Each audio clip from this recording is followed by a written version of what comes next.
Hi everybody, this is the Ultimate Soulmate Spread, a tutorial for all of you who wants to do this spread and who are enrolled in the Soulmate webinar. You'll be all doing this Soulmate spread. Unless you are already in a relationship, then you'll be doing the Celtic Cross love spread. Now, this is a real reading, so when you're watching it, you learn how you can do this for yourself as well. And basically, before I even want to look at the individual card positions, I just want to have a look at the card groups that showed up. And I noticed that there's a repetition of certain numbers, and I want to explain to you what the numbers mean when it comes to the groups that showed up and what this can mean also for Hailey and how to interpret it, basically. Because ultimately, when you're doing a soulmate spread, what is important is to know, what situation you're going to be in when you meet, what is going on in your life that is sort of, I guess it's like it's all sort of flows in the direction of meeting the soulmate. So there's certain events that are taking place, and it often starts with a certain set of mindset, I guess, that takes a seeker on a path that then leads to the soulmate. And with the cards that showed up for Hailey, then first of all, the number 9 repeats itself twice, and that's the number for the humanitarian and the healer and the teacher. That is someone who wants to be out there helping the world and making a difference in some way. Now the 9 showed up in the Hermit, and in card position 6. So the situation that she's in, there's a direct link in the situation currently and how you will meet your soulmate, because they're both a 9. And so they actually belong in the same group. And because they belong in the same group, they communicate. And the number 9 loves flow energy.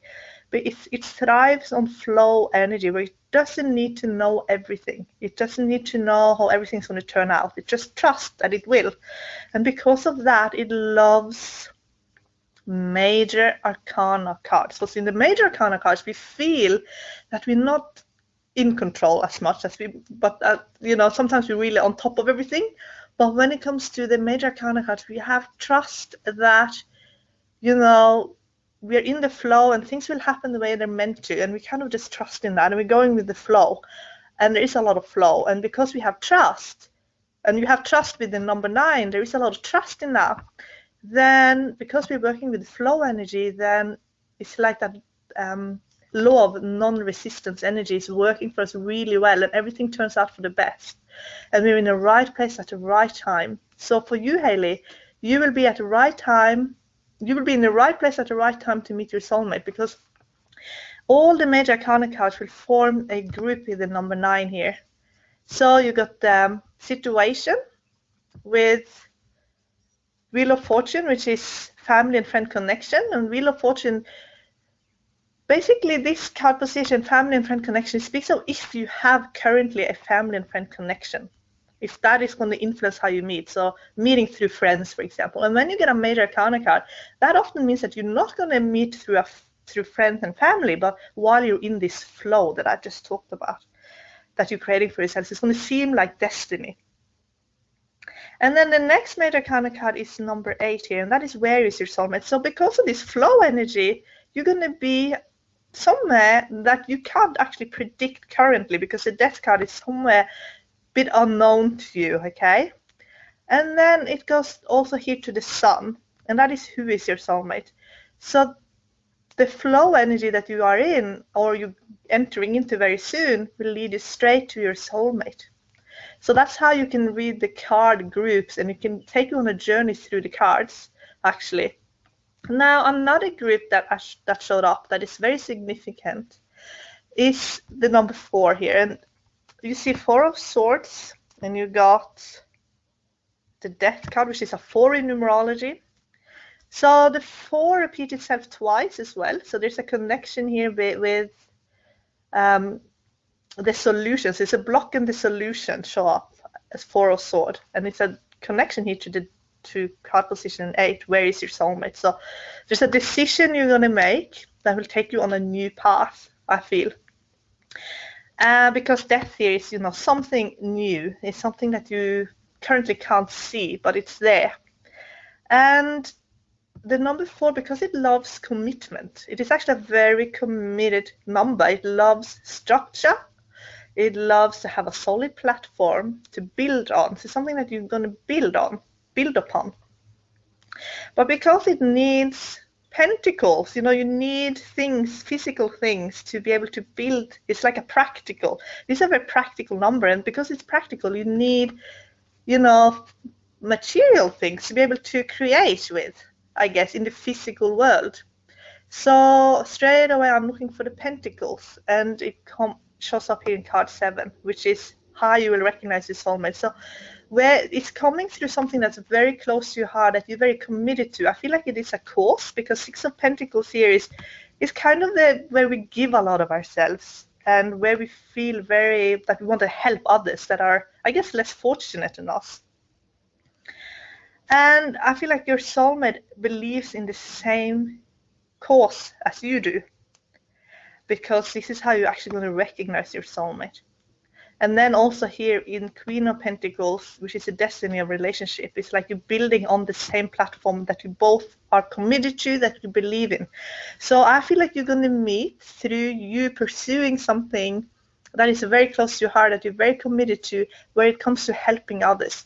Remember the 9 here, the number 9 is also about the humanitarian, making the world a better place. So let's go through now card by card, and each card position.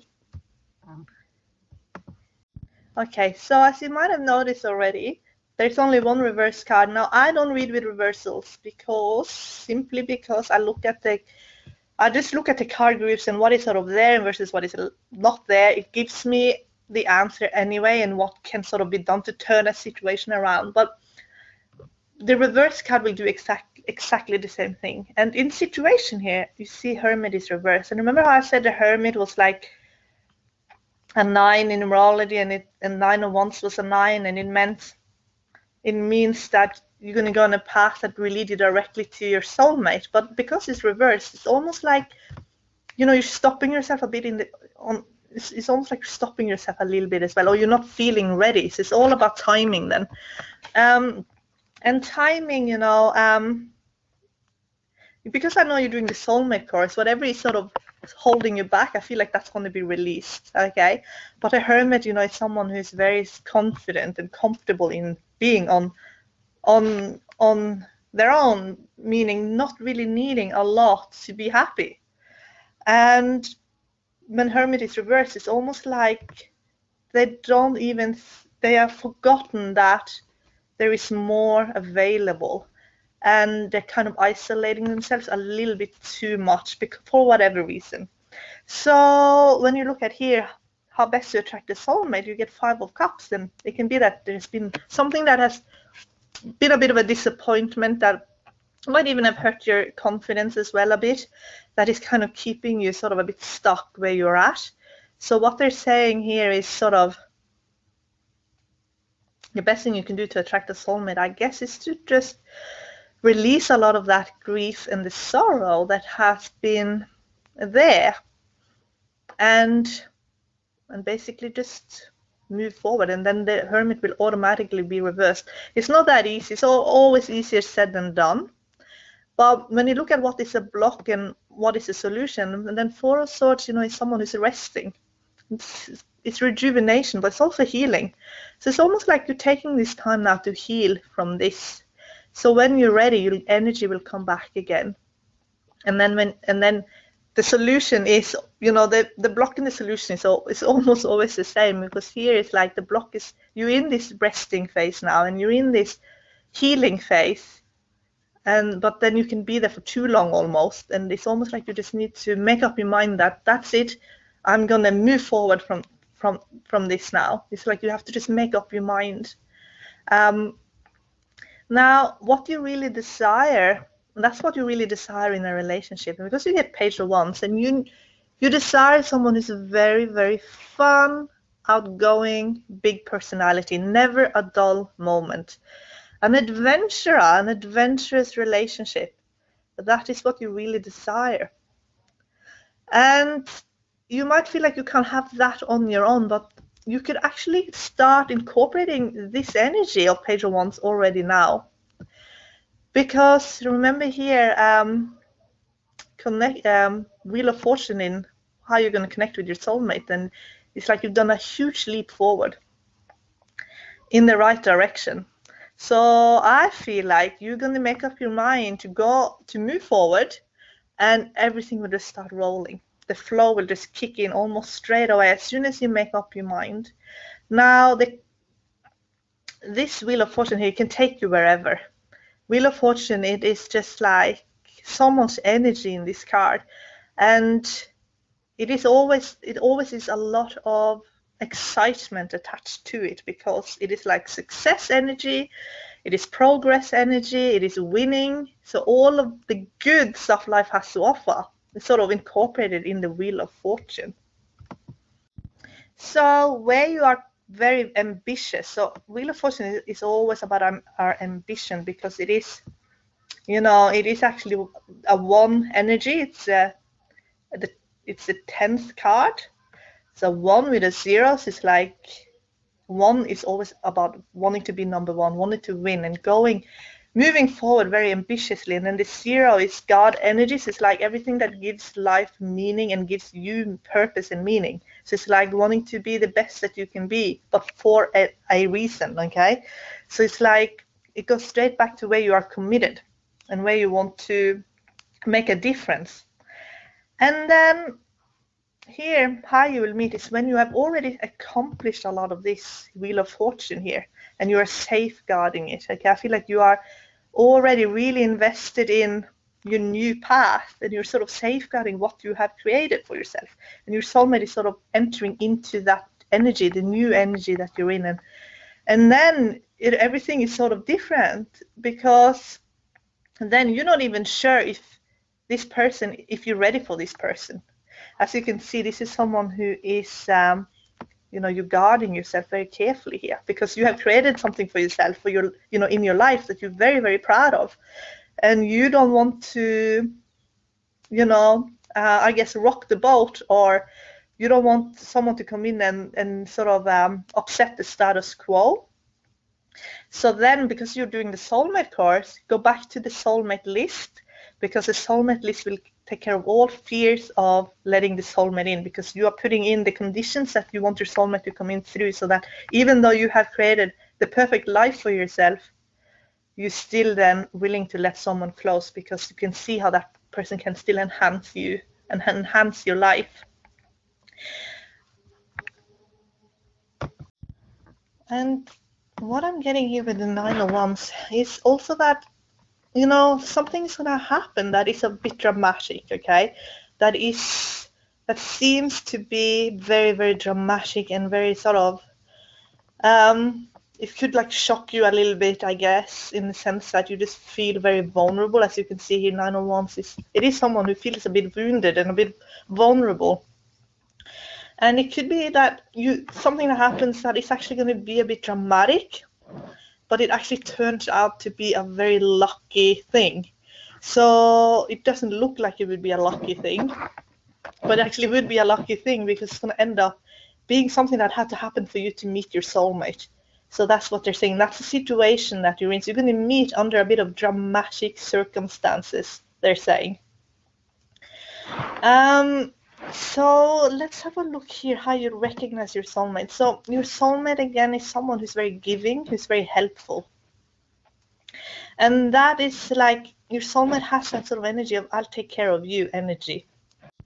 And that's also, how you're going to actually, I guess, recognize and see your soulmate, maybe even for the first time, because he has that feeling responsible for others. So he'll be reaching out. So when will you meet? Where is your soulmate? In the 8th position here. That could be location, and it can also be a time. It can be both a time and a place. So I'm going to have a look at the cards to see if I get more information. Okay, so the Death card you know, when I lay it out, because I always use a second deck when I do these things. There's one card on its own. Sometimes it can't tell you a lot. It can tell you a little bit. For example, death often means, you know, endings, and it can mean it's something hidden from you, that is something you're not yet aware of. So in this, because it's like, where is your soulmate? So it could be like somewhere where you, it's like almost like a different life altogether that you currently don't know that much about. And when I lay out the cards, it just showed me a lot of people, and it showed me a lot of politics as well. So it's a lot of political things going on where your soulmate is. It's a lot navigating through all of that, and it's not always easy. And your soulmate is there to help others. That's what I really strongly feel. And I feel like you have a strong connection to this place as well, even though you're not aware of it. You might not be aware of this place even exists at the moment, but I feel like when you do, then you're gonna, this is also a place that will enhance you in some way and make you feel that you have a lot to learn here, and that you actually feel really motivated and inspired by this place. And yeah, like I said, it's probably a very different place from where you currently are. It's like this is also part of your new beginning, okay? So Two of Swords here in when you will meet. So that can, Two of Swords often shows up when we are happy with how our lives are and we don't want anything to rock our boat. That's what that card kind of means. So that is sort of where I feel like you are at, and that's why, you know, I said earlier that you feel very protected of your life, and 9 of Wands here is like you don't really want anything to change. So then that's why when things happen, you feel a bit like, you know, things are rocking your boat, and you're trying very hard to sort of safeguard everything in your life. So I'm going to just do a timing of event and see when I can see all these changes happening. So I laid out the cards, and they're showing me because what I look for when it comes to soulmate, it's more than just a relationship. I'm looking for spiritual connection, destiny, and I also look for the same soulmate cards that showed up in your reading to show up in the timing of event. And basically they're showing me the spiritual connection, the God energy that is sort of where you can recognize your soulmate because you sort of brought together by, you know, something bigger than yourselves. And also that because we're doing this, the soulmate is all, you know, your soul is, it can never die. It will always just keep on living. So you've been together before as well. So the zero, I'm always looking for zeros when I look for soulmates. So that is like that eternal bond between you. And that showed up. And then I look for the 7, which is like your awareness that this is actually happening.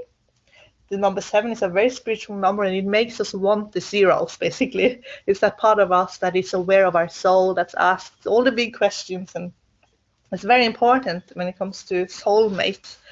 And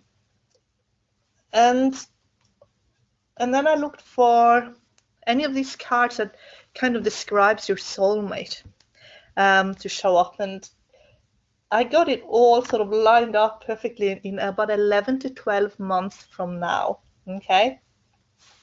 And that's where I feel like there's going to be a soulmate connection in your life, they're showing me.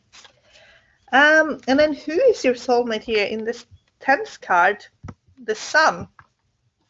So the Sun, you know, it's a beautiful card to get. It means someone is very positive, but also very intelligent. The Sun is about making good decisions, making the right decision, it's actually a card for logic. And sometimes people, they think it's all about, you know, living in the moment, happiness, you know, being childlike and things like that. But the reason this person can be all of those things is because they're making good decisions, and they're very smart and very logical. And I feel like this, because they are kind of safe then within their own sort of boundaries that they put up for themselves, and then that's why they can be like that. They can feel safe, they can be happy, and that therefore they can be more giving. And it relates really well here to 6 of Pentacles, how you will recognize your soulmate. Someone who's very giving, generous. You know, the Sun is someone who's happy and therefore can give happiness to others. I want to just ask a few more things about your soulmates. I'm just going to lay out the Celtic cross and just see what else what else they can tell me about your soulmate.